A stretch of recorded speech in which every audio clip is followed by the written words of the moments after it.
Lalu di luar itu apakah disebut dengan ahlu sunnah wal jamaah?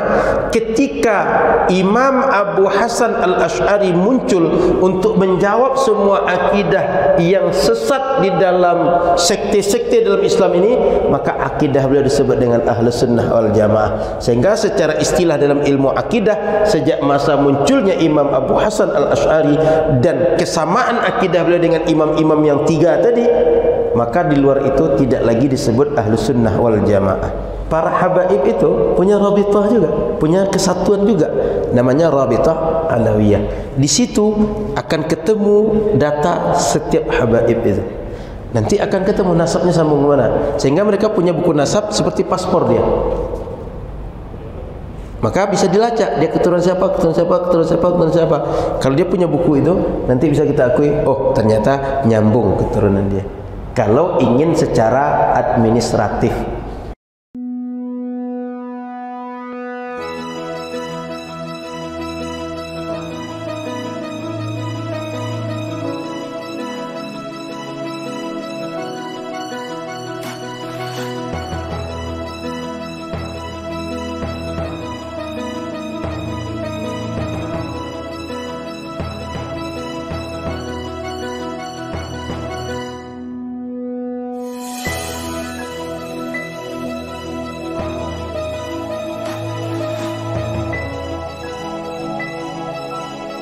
Assalamualaikum warahmatullahi wabarakatuh. Setelah kami memulai pesantren Nurul Azhar di Jalan Tengku Mahmud, ternyata banyak masyarakat yang ingin anaknya juga ikut pesantren di Nurul Azhar. Tapi daya tampungnya tidak bisa memadai banyak orang. Alhamdulillah hari Selasa 28 Desember 2021, kami diamanahkan kembali untuk mengelola tanah wakaf 2 hektar di Jalan Tengku Maharatu, Kelurahan Tengku Maharani, Kecamatan Rumbai Barat, Kota Pekanbaru.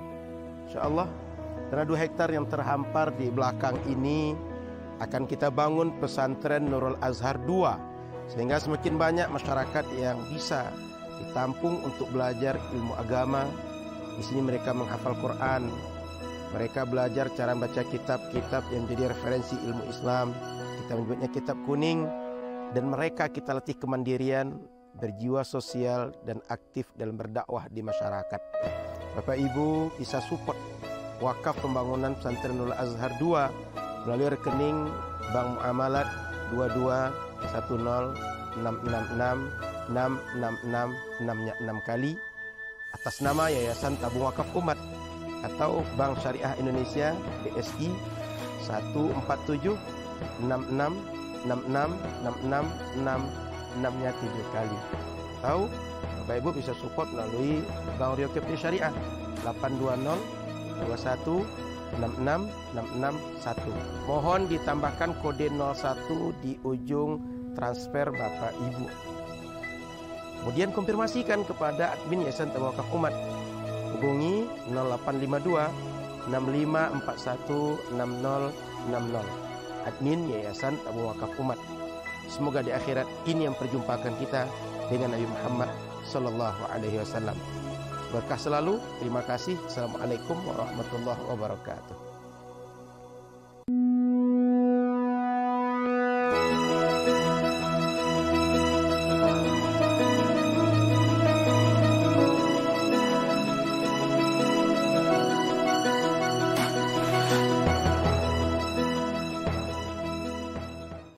Saja satu ya, nanti kan bisa disambung.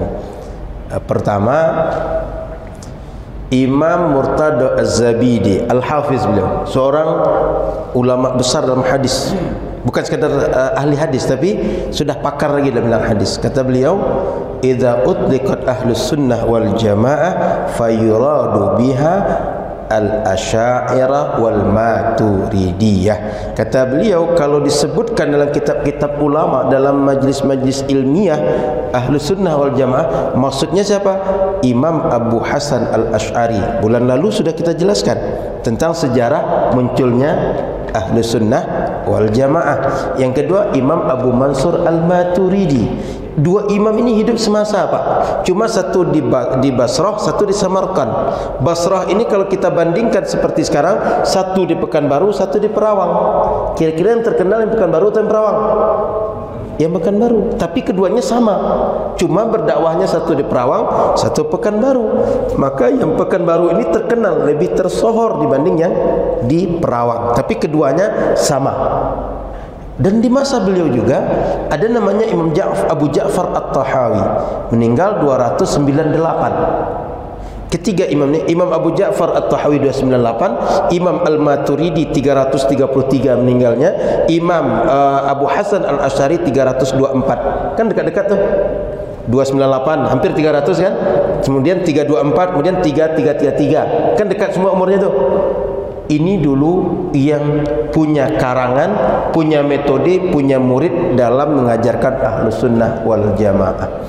Itu dulu disebut orang oleh para ulama dengan Imam Ahlus Sunnah wal Jamaah. Lalu di luar itu apakah disebut dengan Ahlus Sunnah wal Jamaah ketika Imam Abu Hasan Al-Asy'ari muncul untuk menjawab semua akidah yang sesat di dalam sekte-sekte dalam Islam ini, maka akidah beliau disebut dengan Ahlus Sunnah wal Jamaah. Sehingga secara istilah dalam ilmu akidah, sejak masa munculnya Imam Abu Hasan Al-Asy'ari dan kesamaan akidah beliau dengan imam-imam yang tiga tadi, maka di luar itu tidak lagi disebut Ahlus Sunnah wal Jamaah. Sudah tu di Indonesia kita mengajarkan atau mempelajari atau kitab yang mana yang barusan kita kaji, yang sifat 20. Sehingga tengoknya di pesantren-pesantren kitab kajiannya Tijan Ad-Darari, kemudian kitab Al-Jawahirul Kalamiyah, kemudian kitab Aqidatul Awam, nanti agak tinggi sedikit nanti Ummul Barahin atau Hasyiah Ad-Dusuki atau Jawharatut Tauhid. Kitab-kitabnya itu kitab semua akidah sifat 20, menjelaskan sifat 20. Pesantren di Indonesia rata-rata begitu. Pesantren-pesantren di Minangkabau dahulu, pesantren Sumatera Tengah dahulu, pesantren di negeri-negeri Melayu dahulu sifat 20. Tidak percaya, nanti coba ziarah makam ulama, tengok ulama-ulama Riau. Kami kemarin di pertengahan Januari ke Batu Besurat, Syekh Abdul Ghani Batu Besurat, kemudian ke Pekumbuh Syekh Muhammad Sa'ad Mungka, terus ke Pekumbuh ke Batu Hampar Syekh Abdul Rahman Batu Hampar, kakeknya Bung Hatta, terus ke Malalo Syekh Zakaria Labaisati. Itu mereka semua sifat 20 yang dipelajari. Di Jawa kita tengok pesantren bisa dilacak, tanya aja masing-masing, tengok kurikulum dia. Dan masjid-masjid kita buktinya bapak-bapak hafal sifat 20 tadi. Berarti dulu dan sejak nenek moyang kita dulu di Indonesia masuk Islam ke Indonesia dengan sifat 20. Terus apa lagi?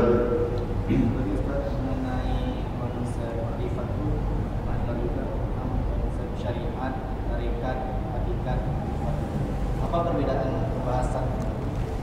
Baik. Ma'rifat itu bahasa kita kan mengenal. Kemudian ada syariat, ada ma'rifat. Sebenarnya ilmu ini punya ranah. Sama kayak kita di SMA ada IPA, IPS, bahasa. Dulu kan gitu kan? Kemudian ketika IPA ada biologi, ada kimia. Ada ilmu turunannya ada. Kemudian ketika kita di IPS ada geografi, ada ekonomi, akuntansi, ilmu turunnya ada. Maka istilah-istilah tadi ada satu dalam ilmu akidah, satu dalam ilmu fikih, satu lagi dalam tasawuf. Itu adalah ranah-ranah ilmiah dalam setiap ilmu. Sehingga ketika disebut dengan hakikat, disebut dengan ma'rifat, ini ranahnya dalam tasawuf nanti, dalam akidah nanti. Ketika disebut dengan syariat, ranahnya dalam fikih nanti. Itu istilah dalam setiap ilmu. Maka kalau sudah belajar ilmu-ilmu, insyaAllah akan dapat itu. Dan mesti bersabar supaya dapat semua itu. Paham ya? Jadi itu ranah setiap ilmu.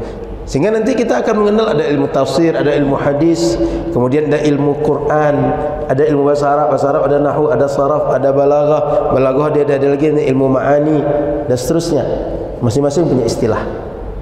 Dan istilah itu disepakati oleh ahlinya. Maka dia kadang-kadang tak bisa terjemahkan, tapi dia dikenal sebagai istilah untuk menunjukkan atau mengungkapkan sesuatu tertentu di dalam ilmu. Paham? Ada lagi? Cukup? Silakan. Waalaikumsalam warahmatullahi wabarakatuh. Zaman Imam Mahdi, seperti nasabnya Rasulullah. Sekarang banyak para baik bermunculan didukung dengan banyaknya yang mencintai Habib. Tapi banyak yang tidak peduli, tidak percaya. Itu gimana caranya Ustaz menerangkannya?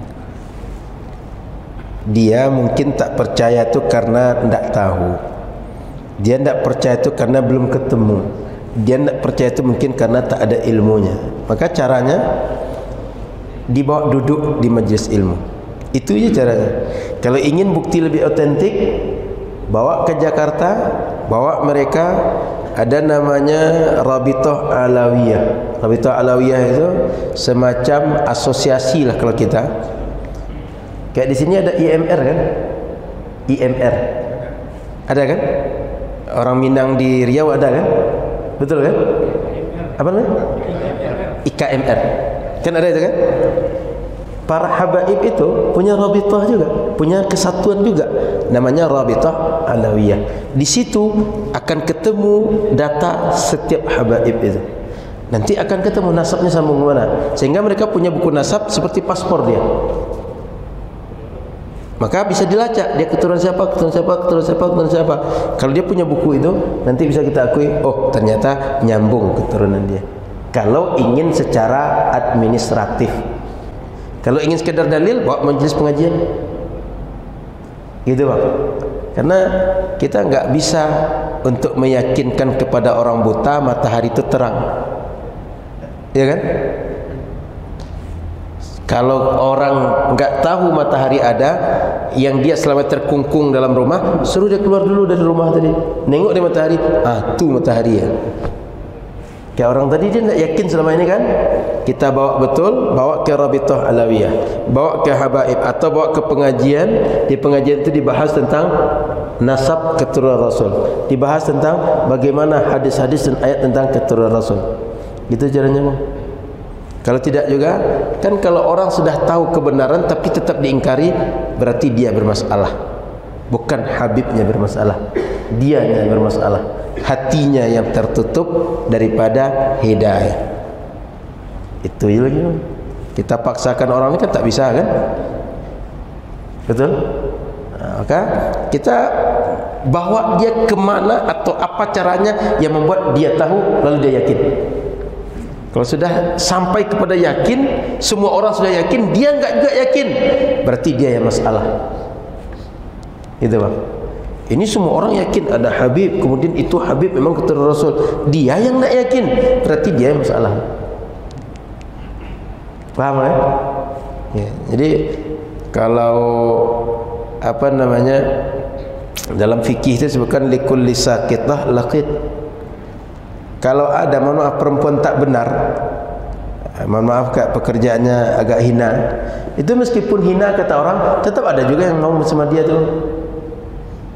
Begitu juga ajaran sesesat apapun tetap ada pengikutnya. Jangankan ajaran benar, sesesat apapun ajaran, tidak masuk akal menurut kita. Kan pernah keluar di TV itu kerajaan-kerajaan di Indonesia ini, kan pernah kan yang belakang itu kan. Kamu nak tahu kita bisa buat kerajaan nanti Bang. Kita konco-konco gitu kan, buat kerajaan baru gitu kan. Kan banyak saja pengikutnya ada Pak. Begitu juga. Jangankan ajaran yang benar, ajaran yang sesat saja, sesat ajaran pasti ada pengikutnya. Gitu maksud saya. Jadi Ustaz, ini kan semua orang ngikut, semua orang meyakini, tapi ada yang enggak ngikut gitu. Di zaman Rasulnya gitu Bang. Kan yang ngikut Rasul sedikit, yang enggak ngikut banyak kan. Setelah itu baru banyak yang ngikut Nabi kan. Jadi dalam hidup ini akan selalu ada pengikut dan ada yang tidak mau ngikut. Nah, kita enggak usah pusing, semua orang harus ikut, enggak. Kita yang pusing nanti. Yang kita perlu lakukan adalah ibarat kita sedang berdakwah ini, kita enggak mesti sampai dakwah ini sampai ke ujung kita mainkan sendiri, enggak mesti Bang. Kalau begitu Nabi Muhammad enggak mati-mati dia. Tapi yang mesti kita pastikan kita harus berada di jalur ini selamanya. Kita tidak mesti menyampaikan peradaban ini sampai ke mana gitu. Kita harus menyampaikan kebenaran ini, semua orang harus yakin karena kita, nggak mesti gitu bang. Tapi kita mesti berada dalam kebenaran ini sampai kita tak bisa lagi hidup di sini. Gitu bang. Jadi membuat orang yakin semua itu nggak bisa bang. Tapi kita berusaha membuat orang yakin, itu bisa kita buat. Apa caranya? Tidak bisa cara pertama, pakai cara kedua. Tidak bisa kedua, pakai cara ketiga. Tidak bisa juga ketiga caranya, pakai cara orang lain lagi. Gitu. Wallahu a'lam. Cukup? Masih ada bang? Baik, terakhir. Assalamualaikum warahmatullahi wabarakatuh. Imam Ja'fari itu termasuk ulama mujtahid Ahlus Sunnah wal Jamaah ataukah makamnya di atas 4 imam tadi? Imam Ja'fari mana? Imam Ja'fari. Karena ada saya baca satu kitab 5 mazhab dulu. Imam Ja'fari. Dan usianya di atas daripada Imam Hanafi, Maliki, Syafi'i dan Hambali. Oh, baik. Mungkin Imam Ja'far keturunan Rasul maksudnya. Iya. Baik. Satu di antara keturunan Rasul Imam Ja'far. Imam Ja'far itu beliau alim. Ada di dalam kitab Tabyim Kadzibil Muftari itu ada 2 orang imam. Dia itu baik, dia itu soleh, keilmuannya luar biasa. Tapi Allah berikan ujian kepada kita, pengikut mereka. Yang satu Imam Ja'far tadi pengikutnya Syiah, dan merasa imam mereka Imam Ja'far ini. Yang kedua adalah Imam Ahmad bin Hanbal, pengikutnya itu musyabbihah, mujassim, menggambarkan Allah dengan bentuk fisik. Imam Ahmad enggak gitu, tapi mereka menisbahkan diri kepada Imam Ahmad. Imam Ja'far ini alim besar bang. Cuma beliau tidak lagi sampai kepada kita cara istimbat, buku-buku, kumpulan ijtihad, dan murid beliau yang mengajarkan mazhab beliau. Beliau imam mujtahid. Imam Ja'far As-Sadiq itu. Beliau mujtahid. Imam yang 4 mujtahid. Jadi perlu diketahui mujtahid itu dulu banyak bang. Cuma yang sampai ke kita bisa terbukti ilmunya itu orisinil, tersambung kepada para pendirinya secara sanad, baik lisan dan tulisan, imam yang 4. Di luar itu enggak sampai lagi. Apakah dulu ada mujtahid lain? Ada, banyak, cuma enggak sampai ke kita. Dan orang kalau sekarang menisbahkan kepada mereka, enggak bisa diuji benar, betul apakah sama mereka dengan imam itu, enggak bisa diuji. Kenapa? Enggak ada ketersambungan sanad baik dari kitab ataupun lisan murid-murid yang mengajarkan ilmu bersambung pada imam itu. Jadi bang, jadi ketemu Imam Ja'far atau ketemu Imam Al-Lais, ketemu Imam Sufyan Ats-Tsauri, Sufyan Ar-Rahawiyah, atau imam-imam yang lain, itu mereka mujtahid semua. Tapi masalahnya ilmu mereka enggak bisa kita validasi sesuai dengan yang disebut oleh orang sekarang. Gitu bang. Yang 4 ini bisa dibuktikan bang. Sehingga tengok saja nanti kitab mazhab Syafi'i, itu bisa diuji. Kitab ini siapa pengarangnya? Ini siapa gurunya? Guru itu siapa lagi guru ke atas? Kitab ini bersumber dari kitab yang mana diringkas, atau isinya dari kitab mana disarikan? Itu bisa dirunut terus ke atas. Nanti rupanya ini berujung kepada kitab Al-Um yang dikarang oleh Imam Asy-Syafi'i. Gitu bang. Makanya setiap mazhab itu ketika kita runut ranji keilmuan mereka secara lisan dan tulisan, itu bisa dirunut semua, bisa dibuatkan dalam bagan. Ini dari siapa mengambil ilmu, ini kitab ini berasal dari kitab yang mana, itu bisa diuji bang. Selain yang 4 nggak bisa dilakukan itu. Sehingga bisa imam mazhab itu lebih dari 4. Tapi hari ini kalau ada orang mengaku mengikut imam mazhab yang sudah ada dulu, nggak bisa divalidasi, sehingga nggak orisinil lagi. Paham ya? Maka sekalian jawaban kalau ada yang bilang, Ustaz, apakah 4 ini saja mazhab? Lebih dari 4. Tapi yang bisa kita amalkan, yang teruji sekarang masih wujud, hanya 4 itu. Di luar itu bisa-bisa kita salah dalam mengamalkan dan tidak terbukti tersambung kepada imam-imamnya. Paham? Saya kira cukup. Sudah jam 9 lewat sedikit. Saya sambung, saya lama juga sampai Pekanbaru nanti. Orang sini dia dekat rumah dia. Jam 10 pun selesai, dia sebentar sampai rumah. Cuma saya nanti jangan subuh sampai bukan baru nanti. Mudah-mudahan kita jumpa lagi di kesempatan akan datang. Sedikit-sedikit insya-Allah, mudah-mudahan dapat, dikit-dikit mudah-mudahan paham. Dan kita insya-Allah ini bukan sedang mengajarkan keyakinan baru, tidak. Sedang kita mereview, mengulang kembali akidah atau keyakinan yang sudah kita yakini dahulu dan kita tahu. Sehingga kan buktinya Bapak tahu semua kan? Kita sedang menguatkan yang sudah Bapak tahu itu saja. Demikian, terima kasih. Mohon maaf salah dan kurang. Subhanakallahumma bihamdika, asyhadu an la ilaha illa anta, astaghfiruka wa atubu ilaika. Assalamualaikum warahmatullahi wabarakatuh.